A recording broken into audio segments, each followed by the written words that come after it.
नमस्कार, स्वागत है आप सभी का। आप देख रहे हैं 5 राज्यों में विधानसभा चुनाव से जुड़ा हमारा खास बुलेटिन लोकतंत्र 2017। मैं हूं प्रीति। शुरुआत हेडलाइंस के साथ।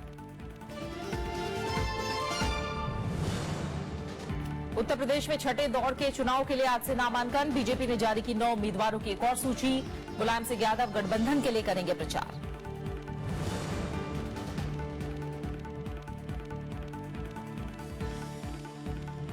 मणिपुर में पहले दौर के चुनाव के लिए आज जारी होगी अधिसूचना। राज्य में 4 मार्च को मतदान। इरोम शर्मिला का मुख्यमंत्री के खिलाफ चुनाव लड़ने का ऐलान।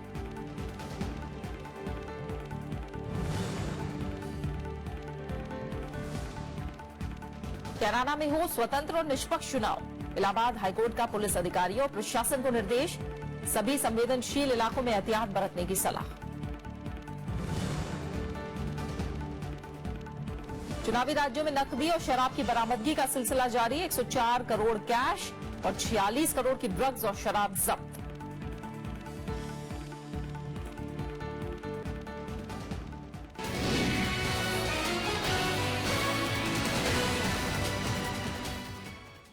और सबसे पहले हम बात करेंगे उत्तर प्रदेश की, जहां छठे चरण के चुनाव के लिए आज अधिसूचना जारी की जाएगी। इस चरण की 49 सीटों पर 4 मार्च को मतदान होगा। 14 फरवरी तक नामांकन दाखिल किए जा सकेंगे, जबकि 16 फरवरी को नामांकन पत्रों की जांच की जाएगी। उम्मीदवार 18 फरवरी तक नाम वापस ले सकते हैं। छठे दौर के लिए करीब 1 करोड़ 72 लाख मतदाताओं ने पंजीकरण कराया है।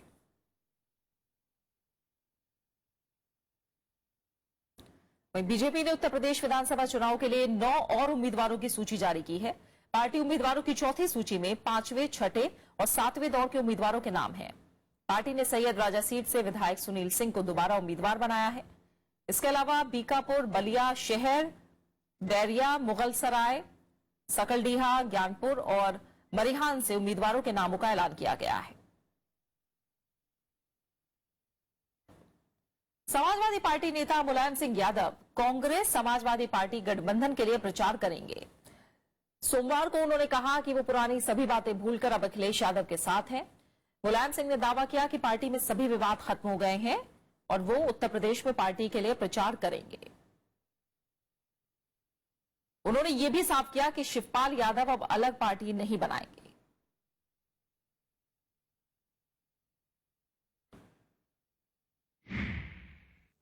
वो ठीक कर लिया, जो कर लिया तो फैसले तो सामने में लिखे कर लिया। अपनी पार्टी का प्रचार करेंगे आप? कांग्रेस का भी करेंगे क्योंकि गठबंधन में है वो। अरे सबका करेंगे जो गठबंधन। शिवपाल यादव कैसे बनाएगा? जो हमसे बात नहीं होगी, पार्टी से बात नहीं होगी, अब किसी तक गुस्से में कहेगा। पंचानन मिश्रा हमारे संवाददाता हमारे साथ जुड़े, उनसे हम बातचीत करेंगे। पंचानन, काफी समय बाद मुलायम सिंह यादव के चेहरे पर हमें खुशी नजर आई, मुस्कुराहट नजर आई, और कितनी बड़ी राहत की बात ये अखिलेश के लिए भी है अब, और जिस तरह से सुलह के आसार अब दिखाई दिए हैं। यहाँ प्रीति, निश्चित तौर पर ये समाजवादी पार्टी की एकता के लिए तो बहुत जरूरी था, और खासकर अखिलेश यादव जो बार बार कह रहे थे कि पार्टी में सब कुछ ठीक है और ठीक हो जाएगा। मुलायम सिंह यादव भी प्रचार करने के लिए उतरेंगे।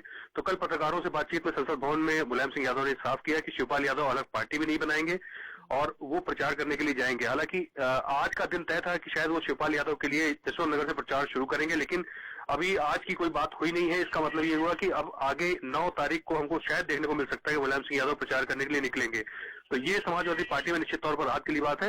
लेकिन एक और जो चीज मैं बताना चाहता हूँ वो गठबंधन के बारे में है कि जैसे अमेठी और रायबरेली की 10 सीटों पर बात हुई थी कि कांग्रेस को उम्मीदवार उतारेगी, और जो समझौता हुआ उसमें 7 सीटें दी गई सिर्फ कांग्रेस को, 3 सीटें समाजवादी पार्टी को। लेकिन अभी ये गांठ सुलझी नहीं है और कांग्रेस ने सभी सीटों पर अपने उम्मीदवार उतार दिए हैं। इसका मतलब ये हुआ है कि अमेठी, गौरीगंज और ऊंचाहार 3 सीटों पर अब फ्रेंडली फाइट होगी समाजवादी पार्टी और कांग्रेस के बीच में। इसको सुलझाना अभी बाकी है, देखना होगा कि आगे कैसे इसको सुलझाया जाता है। यानी जितनी साफ तरह से बड़े नेता इस पर बात कर रहे थे उतना साफ नजर नहीं आ रहा है, खासकर अमेठी रायबरेली को लेकर। ठीक है, और हम जिस तरह से मुलायम सिंह की बात कर रहे थे पंचानन, अब क्या लग रहा है शिवपाल यादव के लिए जिस तरह से बात कह रहे हैं मुलायम सिंह यादव, क्या लग रहा है कि वो भी इतनी आसानी से मान जाएंगे अब? देखिए, शिवपाल यादव को इसलिए जाना जाता है कि मुलायम सिंह यादव के वो बिल्कुल छोटे भाई ही नहीं, फॉलोअर भी हैं। जो मुलायम सिंह यादव कहते हैं शिवपाल यादव उसी को फॉलो करते हैं। तो ये पहले कहा गया शिवपाल यादव की तरफ से कि 11 मार्च के बाद जब चुनाव के नतीजे आ जाएंगे तो वो अलग पार्टी बनाएंगे, लेकिन अब मुलायम सिंह यादव ने साफ कर दिया है कि बिना उससे बातचीत के कोई पार्टी बन नहीं सकती, और शिवपाल ने शायद गुस्से में ऐसा कह दिया होगा। तो इससे साफ हो जाता है कि अब ऐसा कुछ होने वाला नहीं है, क्योंकि हमने समाजवादी पार्टी में पीछे कई उदाहरण ऐसे देखे जब कोई बात कही गई उसको वापस ले लिया गया। तो मुझे लगता नहीं कि ये कोई ऐसी खास अब बड़ी बात बची हुई है। बिल्कुल, बहुत बहुत शुक्रिया पंचनन फिलहाल आपका इस तमाम बातचीत के लिए। और इन सबके बीच मुख्यमंत्री अखिलेश यादव ने सोमवार को सीतापुर जिले में 6 चुनावी सभाएं की। सिंधौली में मुख्यमंत्री ने कहा कि नोटबंदी की वजह से देश को भारी आर्थिक नुकसान हुआ है और बीजेपी इस नुकसान की जिम्मेदारी लेने को तैयार नहीं है। अखिलेश यादव आज मेरठ में राहुल गांधी के साथ साझा रैली भी करेंगे। सीतापुर में मुख्यमंत्री अखिलेश यादव ने कहा कि उनकी सरकार ने हर क्षेत्र में काम किया है और लोग उन पर भरोसा करते हैं। मुख्यमंत्री ने ये दावा किया कि प्रदेश में समाजवादी पार्टी और कांग्रेस गठबंधन की सरकार बनेगी। ये चुनाव इसलिए भी है कि आप आकलन कर सकते हैं कि किस पार्टी ने आपके बीच में ज्यादा काम किया है, कौन सी पार्टी है जो आपकी मदद कर रही है। कम से कम लगातार समाजवादी पार्टी ने जो काम किया है वो लोगों को भरोसा है उस पर। मुख्यमंत्री ने कहा कि प्रदेश में बीजेपी को हराने के लिए आंधी तूफान चल रहा है। उन्होंने आरोप लगाया कि काला धन जमा करने के नाम पर केंद्र सरकार ने जनता को गुमराह किया है। ये बहुत ही अलग तरह के लोग हैं, बीजेपी के लोग। ये हमारा देश, हमारा प्रदेश आगे बढ़े हम चाहते हैं, हम आगे बढ़ाना चाहते हैं। अभी बहुत सारे नौजवानों को नौकरी और रोजगार का इंतजाम करना है। आपके सड़क, बिजली, पानी का इंतजाम होगा तो हमारे नौजवानों को नौकरी और रोजगार का इंतजाम करना चाहते हैं। मुख्यमंत्री ने कहा कि दोबारा सरकार बनने पर अच्छी शिक्षा और रोजगार का इंतजाम किया जाएगा। साथ ही उन्होंने वादा किया कि उनकी सरकार प्रदेश के सभी गरीबों को समाजवादी पेंशन के दायरे में लाएगी। Bureau report, Rajya Sabha TV. Congress उपाध्यक्ष राहुल गांधी ने सोमवार को शामली, मथुरा और अलीगढ़ में चुनावी सभाओं को संबोधित किया। शामली में उन्होंने कहा कि मुख्यमंत्री अखिलेश यादव ने उत्तर प्रदेश में अच्छा काम किया है। उन्होंने दावा किया कि राज्य में अगली सरकार गठबंधन की बनेगी। शामली में कांग्रेस उपाध्यक्ष राहुल गांधी ने कहा कि यूपी के किसानों को देश से जोड़ने की जरूरत है। उन्होंने आरोप लगाया कि केंद्र सरकार बड़े बड़े उद्योगपतियों पर मेहरबान है, किसानों की लगातार अनदेखी की जा रही है। हिंदुस्तान के जो किसान के दिल में दर्द है, दुख है, जो किसान दिल्ली सरकार की ओर देखता है, मोदी जी की ओर देखता है, मोदी जी से सवाल पूछता है, मेरी मदद आप कब करोगे, और मोदी जी उनको एक सेकंड अपना समय नहीं देते। कांग्रेस उपाध्यक्ष ने आरोप लगाया कि प्रधानमंत्री बड़ी बड़ी बातें करते हैं, लेकिन यूपी के युवाओं को 1 रुपए का लोन नहीं देंगे। उन्होंने वादा किया कि राज्य में गठबंधन सरकार बनने पर यूपी के युवाओं को बैंक लोन और रोजगार देने में तरजीह मिलेगी। अगर हिंदुस्तान की सरकार 1,10,000 करोड़ रुपया 50 लोगों को दे सकती है, तो उत्तर प्रदेश के जो लाखों युवा हैं जो बिजनेस चलाना चाहते हैं, जो फैक्ट्री चलाना चाहते हैं, छोटी सी दुकान चलाना चाहते हैं, तो उनको हम बैंक लोन क्यों नहीं दे सकते। कांग्रेस उपाध्यक्ष ने कहा कि मेक इन इंडिया के नाम पर एक भी युवा को रोजगार नहीं मिला। उन्होंने वादा किया कि गठबंधन सरकार मेक इन यूपी कार्यक्रम शुरू करेगी, जिसके तहत स्थानीय युवाओं को रोजगार मिलेगा। Bureau report, Rajya Sabha TV. BSP अध्यक्ष मायावती ने सोमवार को फर्रुखाबाद और आगरा में चुनावी रैलियां की। फर्रुखाबाद में बीएसपी अध्यक्ष ने केंद्र और राज्य सरकार पर गरीब और दलित विरोधी होने का आरोप लगाया। मायावती आज गाजियाबाद और संभल में रैली को संबोधित करेंगी।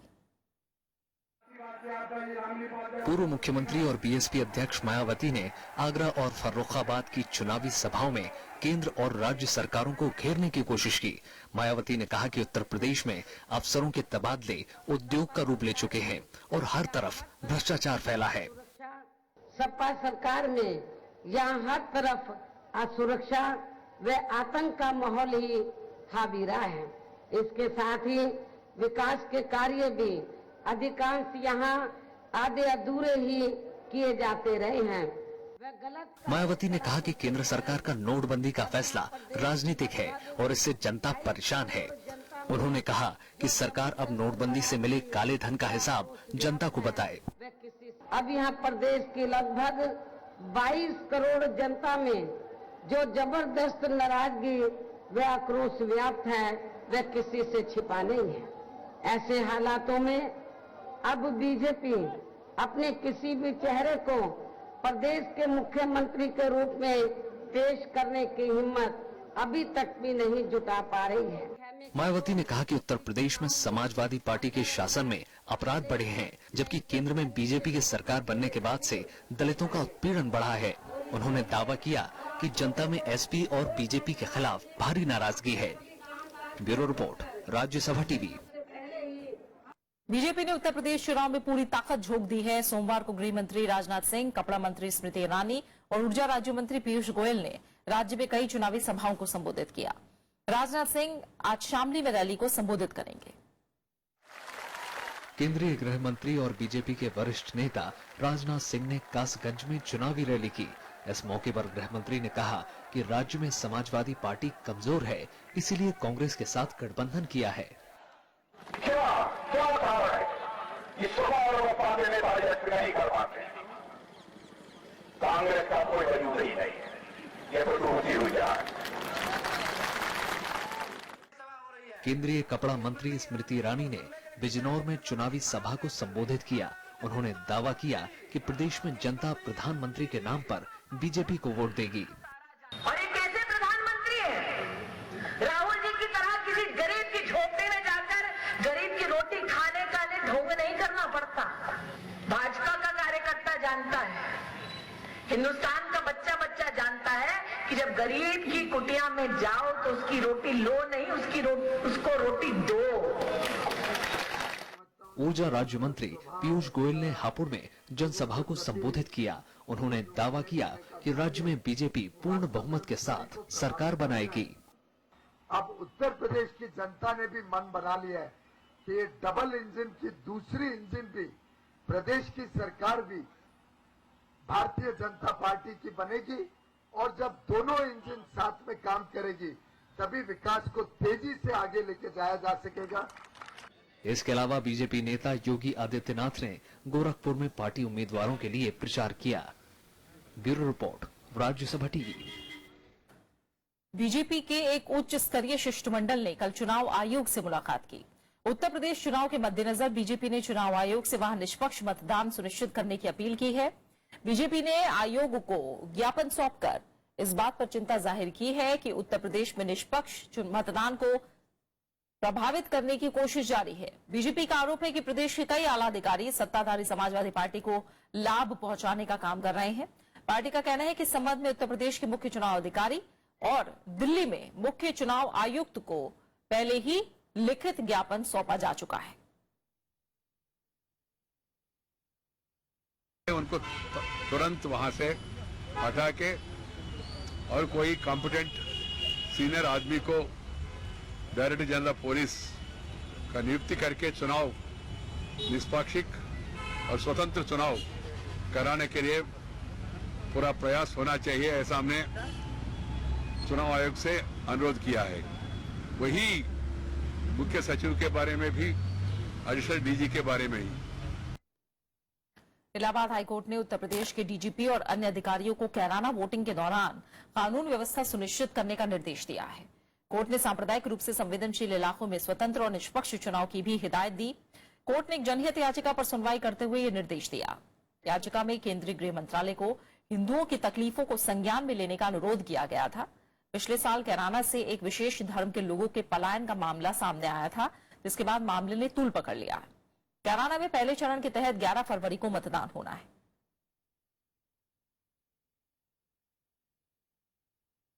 तीन दशक से यूपी की राजनीति मंडल और कमंडल के इर्द गिर्द घूमती रही है।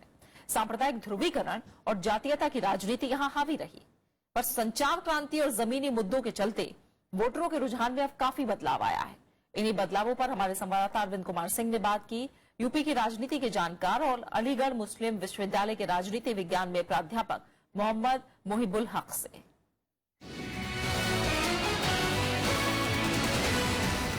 बहुत सारे इश्यूज हैं आपके हिसाब से जो पिछले कुछ चुनाव जो हुए हैं उसमें किस तरह के चेंजेज आप देखते रहे हैं, क्योंकि आप राजनीति विज्ञान के जो है अध्येता हैं, क्या किस तरह के इशूज आपको नजर आते हैं? देखिए, जो यूपी असेंबली का इलेक्शन है उसमें एक बात हमें और भी याद रखनी चाहिए कि ये दुनिया में सबसे बड़ा सब नेशनल इलेक्शन है। पूरी दुनिया में सबसे बड़ा सब नेशनल इलेक्शन कहलाता है। 22 करोड़ की पॉपुलेशन वाला एक स्टेट है जिसमें इलेक्शन हो रहा है। और इश्यूज अगर देखा जाए यहाँ पे, तो इश्यूज आमतौर पे उत्तर प्रदेश में जो पिछले 90s से अगर आप ट्रेंड देखेंगे तो एक कॉम्युनल पॉलिटिक्स का दौर था जिसमें बहुत ही स्ट्रांग पोलराइजेशन था इस स्टेट में, जिसमें जिस जमाने में मस्जिद और मंदिर के झगड़े चल रहे थे, मूवमेंट चल रहे थे, रथ यात्रा निकाली जा रही थी। चूंकि यूपी उसका सेंटर था, अयोध्या उसका एक सेंटर था, इसलिए उसका एक इम्पैक्ट था। और उस इम्पैक्ट के बाद आप देखेंगे कि जो कॉम्युनल पॉलिटिक्स है उसको यहाँ के लोगों ने डिफीट दिया था। अब बीएसपी जो है एक बड़ी मेजर पार्टी है खासतौर पर उत्तर प्रदेश के संदर्भ में, और उसने पहली बार जो है एक कोशिश की है कि क्या दलित और मुस्लिम समीकरण बनाने की। आपको लगता है कि ये समीकरण क्या पहले कारगर रहा है या इस बार उन्होंने बड़ी तादाद में तकरीबन 100 के करीब मुसलमानों को टिकट दिया है और एक दलित मुस्लिम अलायंस बनाने की कोशिश की है। और उसकी वजह यह है कि पूरे हिंदुस्तान में जो माहौल बना हुआ है उस माहौल में आप देखेंगे कि जो काऊ विजिलेंटीज हैं उनका ज्यादातर अटैक दलितों पे या मुसलमानों पे रहा है, और उसको वो कहीं ना कहीं से उससे जोड़ करके देखती हैं कि ये बीजेपी के लोग हैं, ये हिंदुत्ववादी लोग हैं। और ऐसी हालत में जो कॉमन थ्रेट है, जो को सफरर होंगे उसके वो दलित और मुसलमान हैं, इसलिए उनको एक प्लेटफॉर्म पे आना चाहिए। यूपी के नतीजों की ओर जो है हाँ, ये दिलचस्प इलेक्शन इसलिए है कि इसे सेमीफाइनल के तौर पे भी देखा जा रहा है। इसे ये देखा जाए 2019 के इलेक्शन से पहले ये कहा जा रहा है कि सबसे बड़ा इलेक्शन है ये, और नतीजे के तौर पे ये फाइट जो है बेसिकली समाजवादी और बीएसपी के बीच में है। और ऐसा लगता है कि शायद जो रूलिंग पॉलिटिकल पार्टी है सेंटर में वो शायद थर्ड पोजीशन के लिए लड़ेगी। मतलब राष्ट्रीय दलों को इंतजार करना पड़ेगा। राष्ट्रीय दलों को, कांग्रेस और बीजेपी को इंतजार करना पड़ेगा। Thank you sir. और अब बात मणिपुर की।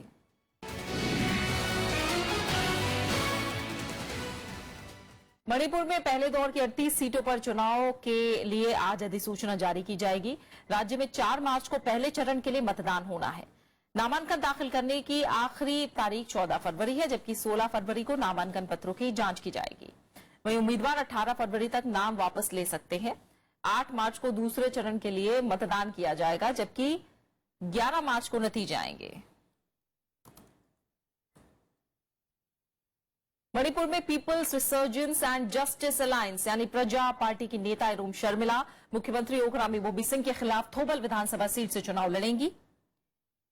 इरोम की प्रजा पार्टी ने यह जानकारी दी। थोबल सीट मुख्यमंत्री इबोबी सिंह की परंपरागत सीट रही है। पिछले साल अगस्त में इरोम शर्मिला ने राज्य में लागू आफ्सपा के खिलाफ 16 साल से जारी अपनी भूख हड़ताल खत्म की थी। इसके बाद इरोम ने नई पार्टी का गठन करके चुनावी मैदान में उतरने का फैसला किया। मणिपुर में 2 चरणों में 4 मार्च और 8 मार्च को मतदान होना है।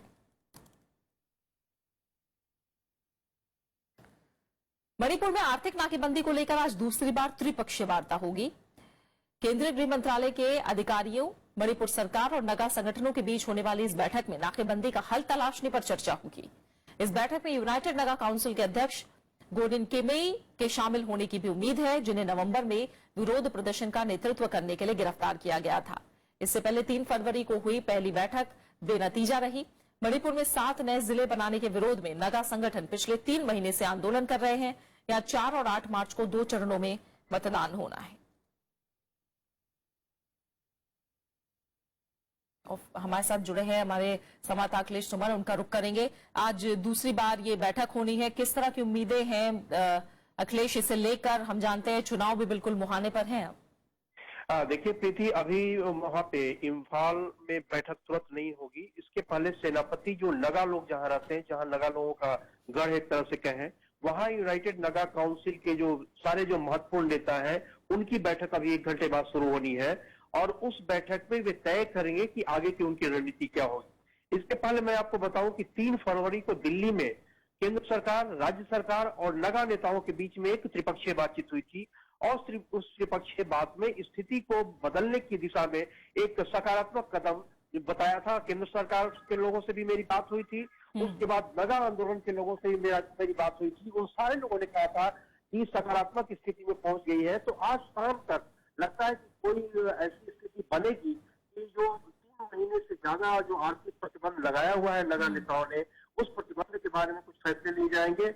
और उसके बाद चुनाव किस तरह से फ्री और फेयर हो उसके बारे में होंगे। और सत्येंद्र गर्ग जो यहाँ के ज्वाइंट सेक्रेटरी है यूनियन होम मिनिस्ट्री के, वो ज्वाइंट सेक्रेटरी अभी थोड़ी देर बाद तकरीबन 12-1 बजे के करीब इम्फाल पहुंचने वाले हैं और उनकी मणिपुर सरकार के साथ बातचीत होगी और जो नगर नेताओं की जो बैठक है उस बैठक के क्या नतीजे निकलेंगे उन्हें बताया जाएगा और उसके बाद संभवतः शाम तक आप समझेंगे कि मणिपुर में आगे आने वाले दिनों में किस तरह की स्थिति रहेगी, यह पता चलेगा। बिल्कुल, सबकी नजरें और तमाम उम्मीदें इस बैठक से कि कोई हल जल्द से जल्द निकले। फिलहाल बहुत बहुत शुक्रिया आपका अखिलेश इस जानकारी के लिए। और आइए अब बात करते हैं उत्तराखंड की। उत्तराखंड में सोमवार से पोस्टल बैलेट के जरिए मतदान का सिलसिला शुरू हो गया है। चुनाव ड्यूटी पर जाने वाले कर्मचारी इसके जरिए मतदान में हिस्सा ले रहे हैं। 7 फरवरी को भी पोस्टल बैलेट से मतदान किया जा सकेगा। सभी जिलों में इसके लिए पूरी व्यवस्था कर दी गई है। प्रदेश में 15 फरवरी को मतदान है, जिसकी तैयारी के लिए चुनाव आयोग ने पूरा जोर लगा रखा है। इन कर्मचारियों के कंधे पर कई अहम जिम्मेदारियां दी गई हैं। उत्तर प्रदेश और उत्तराखंड में विधानसभा चुनाव के मद्देनजर भारत नेपाल सीमा को पूरी तरह सील कर दिया जाएगा। 12 फरवरी से 14 फरवरी तक दोनों देशों के बीच लगने वाली सीमा पूरी तरह से बंद रहेगी, जो उत्तर प्रदेश और उत्तराखंड को छूती हो। दोनों देशों के बीच प्रशासनिक स्तर पर हुई बातचीत के बाद यह फैसला लिया गया है। हालांकि समझौते के मुताबिक किसी भी तीसरे देश के नागरिक को सीमा पार करने की अनुमति होगी। केंद्रीय कृषि मंत्री राधा मोहन सिंह ने हरीश रावत सरकार की कड़ी आलोचना की है। देहरादून में प्रेस कॉन्फ्रेंस में उन्होंने कहा कि राज्य सरकार विकास के मामले में नाकाम रही है। उन्होंने दावा किया कि इस बार प्रदेश में बीजेपी की सरकार बनेगी। उत्तराखंड विधानसभा चुनाव के मद्देनजर कई केंद्रीय मंत्री इन दिनों उत्तराखंड में जोर लगा रहे हैं।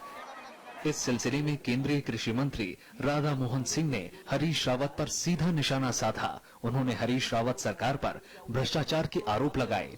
उत्तराखंड की वर्तमान सरकार देवभूमि के विकास के बदले घोटालों की सरकार बन गई। खनन घोटाला, शराब घोटाला, राशन घोटाला जैसी इनकी करतूतों को अच्छी तरह यहाँ की जनता समझ चुकी है। राधा मोहन सिंह ने कहा कि केंद्र सरकार ने उत्तराखंड के विकास के लिए करोड़ों रुपयों का पैकेज दिया, लेकिन राज्य सरकार उसे खर्च करने में नाकाम रही। उन्होंने कहा कि हरीश रावत सरकार का ध्यान विकास पर है ही नहीं। मित्रों, जो मेरा मंत्रालय है, इसके जब आंकड़े देखेंगे, आप चाहेंगे तो अलग से मैं उन आंकड़ों को भी दूंगा कि प्रधानमंत्री कृषि सिंचाई योजना और इससे जो संबंधित कार्यकलाप हैं, उनके लिए जो पिछले 2-3 वर्षों में हमने राशि दी है, उसको भी ये सरकार खर्च नहीं कर पाई। राधा मोहन सिंह ने कहा कि राज्य आपदा कोष को भी खर्च करने में प्रदेश सरकार नाकाम रही है। 15 फरवरी को होने वाले मतदान को देखते हुए बीजेपी ने उत्तराखंड में पूरा जोर लगा दिया है। Bureau report, Rajya Sabha TV. चुनाव राज्यों में नकदी और शराब की बरामदगी का सिलसिला जारी है। चुनाव आयोग अब तक उत्तर प्रदेश, उत्तराखंड और मणिपुर से 104 करोड़ कैश और 46 करोड़ की ड्रग्स और शराब जब्त कर चुका है। इनमें करीब 14 लाख लीटर शराब और 2465 किलो ड्रग्स शामिल हैं। इसके अलावा करीब 23 करोड़ रुपए का सोना भी बरामद किया गया है।